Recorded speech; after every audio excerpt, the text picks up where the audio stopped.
Segundo a Brintel, até 2022, o número de usuários de internet no Brasil chegará a mais de 190 milhões. Isso representa 80% da população brasileira conectada. Diante dessas informações, a infraestrutura do setor de telecomunicações é um fator decisivo para que o país não fique fora dessa nova etapa da era digital. Luciano, qual é o cronograma previsto pela Anatel, que é a Agência Nacional de Telecomunicações, para a implantação do 5G no Brasil? O cronograma inicial previa a consulta pública agora no ano de 2020, até o final desse ano de 2020 a realização do edital de licitação, e a gente estava falando em meados de 2021 para começar as implantações e os sinais serem inaugurados, né? A gente viu agora há poucos dias duas operadoras já anunciarem o lançamento de uma tecnologia 5G aí, mas ainda baseada em radiofrequências do 4G. Então, o que está acontecendo nesse momento? Já houve a consulta pública do edital de licitação pela Anatel, a pandemia entrou no meio disso tudo, chegou até a adiar um pouco o prazo da consulta pública, e a gente agora tem uma expectativa, já foi anunciada pela direção da Anatel em alguns canais, que esse leilão vai ficar para 2021, e aí talvez para o segundo semestre de 2021, e a gente está falando em implantação de 5G em 2022, com prestação do serviço talvez no segundo semestre. Então, assim, vai realmente, o que a gente acredita é que vai haver um atraso, sim, mas talvez aí para o segundo semestre de 2022 com as redes funcionando, tá? Isso adia um pouco o investimento, isso adia um pouco o cronograma básico, mas eu acho que é muito pertinente, dado o quadro que a gente enfrenta hoje aí por conta da pandemia.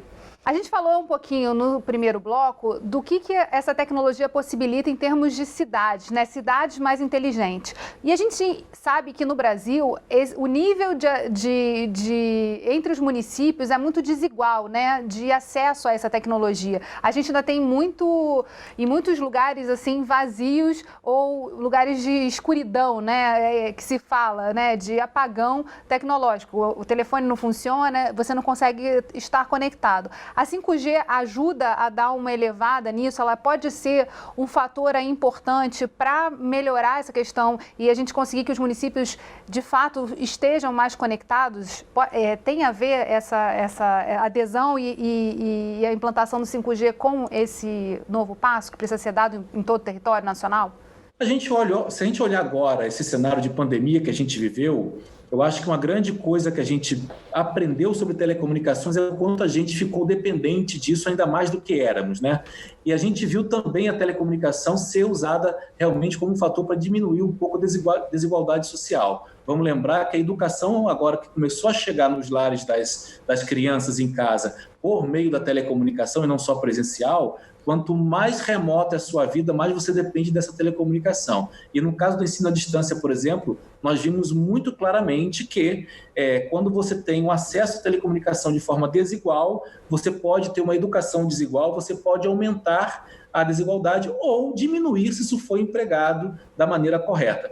Então, Geisa, o que a gente viu agora na pandemia muito claramente é que esse pode ser um instrumento fortíssimo se for empregado da melhor maneira para diminuir a desigualdade social. Eu remeto aqui um pouco ao índice de Gini, né? A gente fez uma conta aqui para o Rio de Janeiro, a gente vê municípios, por exemplo, que tem um IDH baixo, mas tem um índice de Gini bom, ou seja, é muito ruim e a desigualdade é ruim. Ela é pequena, então está todo mundo no mesmo barco. Agora, aqueles municípios, e aí eu acho que vai muito do que você está perguntando, aqueles municípios que têm uma grande desigualdade social e o DH é bom, é melhor, está perto de 8, 0,8, por exemplo, você claramente vai ter uma população de periferia que pode estar mais à margem do alcance desse sinal de telecomunicação e dos melhores serviços. É dessa população que a gente está sempre preocupado, né? Essa população que a gente está sempre tentando contornar e levar o sinal de maneira mais igual. E nesse ponto, é muito mais fácil você chegar com uma cobertura de telefonia móvel do que chegar com cabo de fibra ótica na casa das pessoas.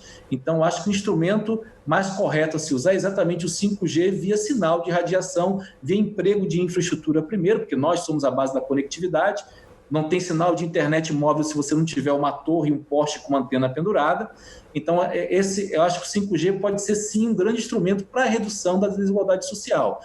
Aprendemos muito na pandemia, eu acho que foi uma novidade aí para a população em geral. Nós fomos incluídos dentro dos setores essenciais por um decreto federal, né, para restrição de circulação e etc. Isso foi novidade para muita gente, mas não para a gente, porque a gente sabe o quanto a nossa influência na vida das pessoas é grande, o quanto a dependência de telecomunicação das pessoas é grande. E na vida remota de delivery, de ensino à distância, de reunião, de home office, mais ainda. Então, sim, essa infraestrutura é sim a base da conectividade que vai reduzir essa desigualdade social. Em relação ao estado do Rio de Janeiro, aí falando dos desafios fluminenses para a implementação dessa nova tecnologia, qual a visão de vocês? Vocês já mapearam assim, quais são os nossos vazios, né, ou os espaços que a gente pode ter ganhos mais assim, visíveis nessa questão da implantação? Quando a gente fala em cidades inteligentes, por exemplo, é importante sedimentar o conceito, né? O que é uma cidade inteligente? É uma cidade digital? Não apenas. É uma cidade que tem todo um ecossistema sustentável, todo um ecossistema. E para tudo isso você precisa, por exemplo, implantação de sensores para a limpeza urbana, para a localização do transporte público. E isso sim passa, então, por uma matriz digital. As oportunidades do Rio de Janeiro são enormes, principalmente quando a gente começa a olhar para a indústria do Rio de Janeiro e para a vocação que o Rio de Janeiro tem em cima de turismo. Um turista que vem aqui, se ele estiver conectado, bem conectado, fazendo uso de serviços, e serviços digitais, ele fica um pouco mais seguro, ele fica mais independente do serviço de uma pessoa, por exemplo. Então, quando a gente fala no Rio de Janeiro, a gente fala indústria 4.0, basicamente, a gente fala de cidades inteligentes e boas para que o turista possa transitar, possa navegar. A gente fala de serviços básicos públicos de educação e saúde de forma digitalizada, que são muito importantes. E a gente fala no emprego de sensores para a vida automatizada. Então, todo esse pacote que pode vir a ser muito bem empregado com o 5G, parquímetros, por exemplo, por que não? Parquímetros é uma coisa que, conectados pelo 5G, vão funcionar muito bem. Então, esse é um pacote de serviços que trazem ganho aqui à população do Rio de Janeiro. Além disso, que a gente vê muito claramente no Rio, Baixada Fluminense, região de São Gonçalo, essas regiões que estão nas cercanias da capital, são regiões que têm muito a avançar até no próprio 4G. Ou seja, precisa de um adensamento de cobertura para levar a cobertura exatamente para essa população periférica que está em torno dos distritos e da periferia das grandes cidades. Agora, em relação a essa questão do relevo, isso também influencia na qualidade do sinal. No caso específico do 5G, que tipo de desafios, né, o relevo do estado do Rio de Janeiro, a gente tem muitas áreas montanhosas aí, acontece, assim, quais são os desafios para vencer nessa questão? Uma taxa que a gente acompanha, por exemplo, Geisa, é uma taxa de população por estação, tá? Qual o número de habitantes que a gente tem por cada estação presente na cidade. Quando a gente olha cidades como Petrópolis, por exemplo, você vai ver que esse número de estações é muito elevado, mas muito por conta do relevo.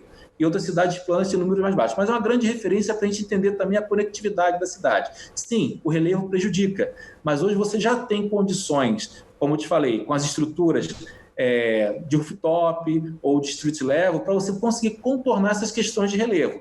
Prejudica, mas não é impeditivo. Eu acho que as nossas restrições a serem discutidas estão muito mais no campo de restrições de leis, de restrições de regras locais, do que exatamente em relevo, do que exatamente em figuras, em restrições geográficas, porque isso a tecnologia contorna. Isso a gente faz acontecer, a tecnologia contorna. As restrições legais, isso não acontece. Então, acho que a gente tem aí grandes restrições, mesmo para a gente contornar em legislações locais. E é sobre esse ponto mais interessante, né, que é o papel do legislativo, que a gente vai falar no próximo bloco. Não sai daí. Rio em Foco aqui, política, economia e tecnologia caminham juntas.